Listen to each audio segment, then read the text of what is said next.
Hi ma'am, ma'am, Priya Bro na no ba blog ama pura ka laya ma'am phone na ko ma'am ngasi dine ko kada dai jaji se se na ya na doctor salui ne ko bazar su salui ni ado ki blog la kani ado se na hana lak to ra ado na hana lak to ra di khang de ba ko do ina ai gi sauning ba nungai ta ba se umjala lai ra ga di kana de na se ma ko video ma sa ni se se ado na nungdang ngoi le ko ma ek seng ba se jai na tra khara mam ba se jai ba ko nungdangi pung nipan makai mu tare ba ko ngasi je hujik se aina semi je video mayam ado aina haijaning badi aina mayam da video se gi sum nuai ta ba mate ga ira share tok je ga aina semjarak pa video ne ba ko mayam kai gina ha da ko aina ne di ko gi ko de no no ba channel ne na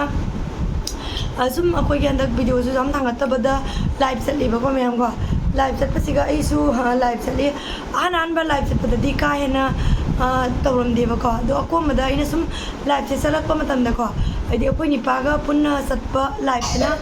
ma lak te de so ina office ta lak te de ina hana sup ta ko pe yawi no ko ade ni ma la ga ma phamai ma jaw ga na ka he na du ai ning badi me am da ko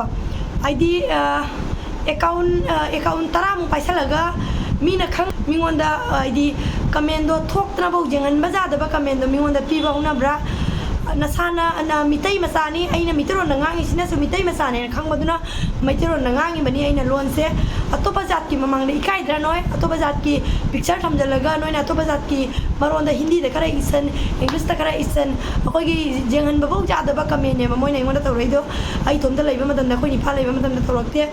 adumaina mong cha da ba kamen da pira ka koi mitai se mitai punamak phatte ai bana te ko mitai bu noi na noi gum mari manga leidana mitai je chen dai ai jenum nasana masak khang drama ne masak khang da na bai ne ai dana pictu ga atopa jat ki photo tam jeli kari gi nasagi photo tam maga na tik lai ra ga nasagi photo tam maga pira wai ngonda eni nang na nuai ta ba eni nang na pining ba kamen da pira matik sana pa kum pira ke ai ni para no pira jangan ge bai lekin ai mitai ni dikhang ye bai ngonda pira ido adona ina manipuri da se mani ai gi blog se account amatang na te ma semin mi duna account se ngalar ga ma hai ta ura sama da se me mana picture ga thamjali ba kai season re do nangi nama pa lage kai na di nangi nature na nangi nama pa lak pane ngasi pa lak pase nangi na yum da adugumba wahai da season abra nang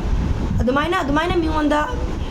bet comment ne adugumba comment pirak na bra uji atopa jara ma change is lo ro ai account duga ai gi la chale ayo ado uraga amena moi do usitta pam ka ohelle ba noina ohelle ne ba usitta ba nachi oiram ba jai se nachan oiram ba jai natraga nana nupi oiram ba jai nachi oiram ba jai jo oiram ba jai ba ko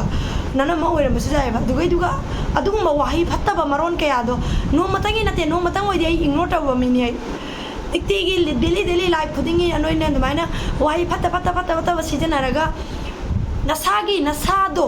nang lo kyam jam na third class nang kyam jam na lim da ba sakhatta ba minoi lo tai ni khanga ai isabu ka dbai gi mayang ta doi ba ai na kari nang onda phatta ba wakai phatta ba wanga kari ngang urage ai isa gi life cha sari ni phajana wahi hota phajaba pirak pa mi da phajaba pi nang nai ngonda dumaina thina ngange ai na so ai na ngonda ona na na khumbagi pangal lai te ba kai nai di nangi comment do khumbagi pakhum ningai mi ngonda minute ama kak jangan ba ya da ba comment me ama pire ba mi gi matuni ai se mi gi masani nangi nasagi da chingan yeng ba nangi na tu da wai dai la nangi na ma da wai dai la adu ma wat to mi ngona season ba ja ba wat la ba adu ma oi da ba third class ki kok ta thado adu ga ne koi sa khatori je adu mai na mi mu makha da nam dara ga mi bu keno ta hon ga ba wakhalo adu ma wakhalo lai ni makai gi akoi sa khat pa woi roi khange da na sathina nuai da ba poi ba sum ignore tawri ja de ignore me ama tawri me am ignore to woi wadi tawri nong khatangi na te ni khatangi na te pirai comment me am se ama hai tawgi ni ama pisla kane ma hai tawgi ni adu ai na chuthi ai ba jodi hai ro bai mawa ba lo roi ba shora se ma ko ne ba sakti adu gi rate bai na sawi je adu ko ma lonchok skin da bu jangan ja da ba lonchok wahai me ama ma jaw re ba adu gi na ngasi sawi se me phatta ba wahai adu ko ma do nupi ama da oiraga season abra nang nupi ora ma jai na ni pa ma lekin mitai ne di khangi masak munna adu maina kari gi mi ngora tawri no ba adu ko ma wakhallo adu ko ma thar club sa ko wakhallo kai gi sali no mi ngonda nang su live tam ye taw nang su channel pai ninge pai ru eni taw adu edu nang na ka undu ga idi khanga roi kai na ko ma'am picture ga se ondo tam matik matik lairaga masagi picture thamaga pira ko ingoda any pakum any question nangna hangning bai ngona nungai tabado live kari gi chali no aina so hango ingoda hango ba aduge ai khumak ke ba ise gi chali ne adu ai duga mingonda oidaba comment oidaba adugu mado pira kanu nong manung na hangna chali aina live adu su akhoi ni pa ga chapani aduga su akhoi ni pa da ina ka phamaga lai मी बुद्धि जाम लागते नुमितो मी जाम लागते बको हाना की वारी नि पास अदुगा सो दी कई कई no high ने से नातोन का थलु हाई बने सम से तवा नंगी करी न थौ तागे नंगी नातोन का थलु नंगी नयम परिवार ऑल परिवार नातोन का थलु ओइ दबा थर्ड क्लास की कोक तो करी सेली नो अदु बो ई नोंबोक साउदे थाने उंगी ममांगी वारी नि तवजरक्षन को मागी वाखलो माना तक्से बनी हैना खल्लगा लैबा मिनेबा मथंग आइना आयुंग दिन खरा तोय तोयना आई सही फादो रे न ससई लाइफ से चलक मतम जिगा निति की पिक्चर या तो थमे बको अदो थमगा एकदम मखोगी चिन नै बोथोकते मागी वाही जिंगो अदुगुमा वाही दो मयाम म सीजन रगा इंगोंदा कमेंट ओइदबा अखोगी मी से दाउन चलगा मतुंग मनाव लाइफ चनिंग दरबगी मी की चाखटपा मी की मांग काबा उरगा जेंग मंगम दबा नंगबो करम मीनो नंगबो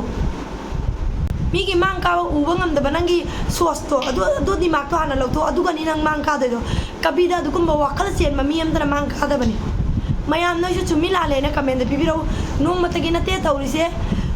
lekin ma di jengani ai gi video se pandori ni mangonda atauba mi du di pandori ni lekin aina khangi mitai macha ni na adu kumba mitai macha da su la ye ba adu kumba kok chen ba adu na ina mitero na ngang ga semi ba video ni se ni nasana ikai ba khang ai ngona tawre mi to pada di adu kuma comment taw nu adu kuma lo chop to adu kuma mi ngona taw bang na de khang edana yan tare dana adu wa thar class ki kok to nang na season ni nga nang ni nachan na sara season o adu kuma do lekin aim da season na ngoni nang di adu kuma mi ni nang je yan ta bra adu kuma mi ni nang kok jaw da ba mi ni nang je na kok to jaw da ba mi na mayam sau bữa xem em sau rồi sau đinh bữa tiệc tây xem em mang đi lekin sumai na mana irei ba me am tu ki putho ga deba ai na ngang ma khai di pen manai roi no nai am da chala ga du ma wai do season au mi gi masan masa mi gi matu masa da tau ganu adu ma wai do mayam se hai ra ga gi video se lo sanjara ga mayam ko exam na su sau re lekin adu ma do tau da bana phai ai na khali ai ona ta na te to pa mi da su tau bi ganu mayam lo sanjara ga matang si ga lepsare wari se